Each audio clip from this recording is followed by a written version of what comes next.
ഒരുപാട് പേര് കൗൺസിലിംഗ് രംഗത്തേക്ക് വരാൻ ആഗ്രഹിക്കുന്നു എന്നത് വളരെ നല്ല കാര്യമാണ്. പ്രത്യേകിച്ചും ഈ school counselling and college counselling.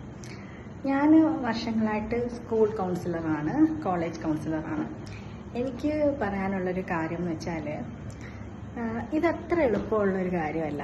പക്ഷേ എന്നാൽ ഒരുപാട് പുണ്യം നിറഞ്ഞ ഒരു പ്രവൃത്തിയാണ്. കാരണം കുട്ടികളെയാണ് നമ്മൾ വാർത്തെടുക്കേണ്ടത്. അപ്പോൾ സ്വാഭാവികമായിട്ടും കുറേ പ്രശ്നങ്ങൾ നമ്മൾ ഫേസ് ചെയ്യേണ്ടി വരും. അപ്പം ഒരു ഉദാഹരണം പറഞ്ഞാൽ, ഒരു കുട്ടി നമ്മളടുത്ത് കൺസൾട്ടേഷന് വരികയാണ്. അപ്പം ആ കുട്ടിയുടെ ടീച്ചർ നമ്മുടെ അടുത്ത് പറയുന്ന ഒരു കാര്യം ഇതായിരിക്കും: അവൾ മഹാ അഹങ്കാരിയാണ്, വല്ലാത്തൊരു ആറ്റിറ്റ്യൂഡാണ്. ഈ ആറ്റിറ്റ്യൂഡ് എന്ന് പറയുന്ന സാധനം ടീച്ചർ ഉദ്ദേശിക്കുന്നതായിരിക്കും. അവരെ കാണുമ്പോൾ കുട്ടി ചിരിക്കുന്നില്ല, ഇങ്ങനെ പോകുന്നു, വിഷ് ചെയ്യുന്നില്ല. അവർ ക്വസ്റ്റ്യൻ ചോദിക്കുമ്പോൾ മുഖത്ത് അറിയില്ല എങ്കിൽ കൂടി ഒരു ധാർഷ്ട്യഭാവം. ഇതൊക്കെയായിരിക്കും ഈ ആറ്റിറ്റ്യൂഡ് എന്ന് അധ്യാപകർ കരുതുന്നത്. പക്ഷേ ഒരു കുഞ്ഞിൻ്റെ മനസ്സിലോട്ട് കയറി ചെല്ലണമെങ്കിൽ കുറച്ച് പാടാണ്. മുതിർന്നവരെക്കാളും അവർ നമ്മളെ വിശ്വസിക്കാൻ കുറച്ച് സമയമെടുക്കും. അവരുടെ അനുഭവം അതാണ്. അകത്തോട്ട് കയറി ചെന്ന് കഴിയുമ്പോൾ നമുക്ക് മനസ്സിലാവും, ഓരോ കുഞ്ഞുങ്ങളും അവരുടെ ഫാമിലിയിലായാലും പിയർ ഗ്രൂപ്പ്സിൻ്റെ ഇടയിലായാലും ഈവൻ അധ്യാപകർക്കിടയിലായാലും ഒക്കെ അനുഭവിക്കുന്ന ടോക്സിസിറ്റി. ഞാൻ എപ്പോഴും പറയുന്ന പോലെ ടോക്സിക് പാരൻറ്റിങ് അല്ലെങ്കിൽ ടോക്സിക് റിലേഷൻഷിപ്പ്, ടോക്സിക് ടീച്ചേഴ്സ് ഒക്കെ ഉണ്ട് നമ്മുടെ നാട്ടിൽ.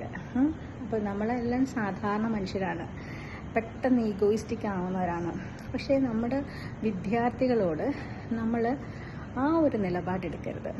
അപ്പോൾ ഈ ആറ്റിറ്റ്യൂഡ്, ഒരു കുട്ടി ഭയങ്കര ആറ്റിറ്റ്യൂഡാണ്, അവൾ ഭയങ്കര അഹങ്കാരിയാണ്, ധാർഷ്ട്യക്കാരിയാണ് എന്ന് പറയുന്ന ഒരു കുഞ്ഞിനെ നമ്മൾ മാറ്റിയെടുക്കുകയാണ് അവരുടെ മുന്നിൽ. അങ്ങനല്ല എന്ന്, അതൊരു വലിയ പ്രോസസ്സാണ്. അതുകൊണ്ടാണ് ഞാൻ എപ്പോഴും പറയുന്നത്, ഈ എക്സ്പീരിയൻസ്ഡ് ആയിട്ടുള്ള കൗൺസിലേഴ്സ് വേണം എന്ന് പറയുന്നത്. ഞാനും ഒക്കെ ഇപ്പോഴും പഠിച്ചുകൊണ്ടിരിക്കുക. ഈ വർഷത്തോടെ ചിലപ്പോൾ അക്കാഡമിക് കൗൺസിലർ എന്നുള്ളൊരു ഇത് ഞാൻ വിട്ടിട്ട് ഫ്രീലാൻസ് ചെയ്യും. എൻ്റെ ആഗ്രഹം കുറേ ടീച്ചേഴ്സിന്, താല്പര്യമുള്ളവർക്ക് എൻ്റെ കൗൺസിലിംഗ് അനുഭവങ്ങൾ പങ്കുവയ്ക്കണം. ഒരുപാട് കുഞ്ഞുങ്ങളെ രക്ഷിക്കാൻ പാരൻസിനേക്കാളും ടീച്ചേഴ്സിന് കഴിയും. അവർക്കൊരു മുഖ്യമായ പങ്കുണ്ട്. അവരൊന്ന് മനസ്സിലാക്കിയാൽ മതി. നമ്മൾ IQ ലെവലിനെ കുറിച്ച് മാത്രമാണ് എപ്പോഴും ചർച്ച ചെയ്യുന്നത്. എന്തുകൊണ്ട് EQനെ പറ്റി ചർച്ച ചെയ്യുന്നില്ല? ഇമോഷണൽ ക്വോഷ്യന്റിനെ പറ്റിയിട്ട്. കുട്ടികളുടെ ഇടയിൽ ഡിപ്രഷൻ റേറ്റ് വർദ്ധിച്ചു വരികയാണ്. ഒരുപാട് കൂടുതലാണ് ഡിപ്രഷൻ റേറ്റ്. അതുപോലെ തന്നെ അബോർഷൻ റേറ്റ്. അപ്പോൾ ഇത് രണ്ടും ഒന്ന് ആലോചിച്ച് നോക്കുക. നമ്മുടെ കുട്ടികൾ സേഫാണോ? അല്ല. അപ്പോൾ ജനറൽ എഡ്യൂക്കേഷൻ എന്ന പേരിൽ സ്കൂൾ കൗൺസിലേഴ്സായാലും കോളേജ് കൗൺസിലേഴ്സിനായാലും അവർക്കൊരു റോളുണ്ട്. അല്ലാതെ സബ്സ്റ്റിറ്റ്യൂഷൻ എടുക്കൽ മാത്രമല്ല, ആ റോളുണ്ട്. കൗൺസിലിംഗ് എന്ന് പറയുന്നൊരു സംഭവം ഓരോ കോളേജിലും സ്കൂളിലും എടുത്ത് വെക്കുന്നെങ്കിൽ ആ റോളും കൂടി കൊടുക്കാൻ മാനേജ്മെൻറ്റ് തയ്യാറാകണം.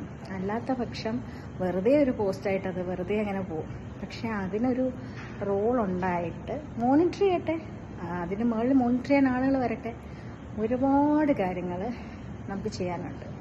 അപ്പോൾ അധ്യാപകർക്കിടയിൽ ഒരു അവയർനെസ് പ്രോഗ്രാം സംഘടിപ്പിക്കണമെന്ന് എനിക്ക് ഭയങ്കര ആഗ്രഹമുണ്ട്. കുറച്ച് ഗ്രൂപ്പായിട്ട്. രാവിലെ ഞാൻ പറഞ്ഞിരുന്നു, താല്പര്യമുള്ളവർ എനിക്കൊന്ന് മെസ്സേജ് ഇടണം.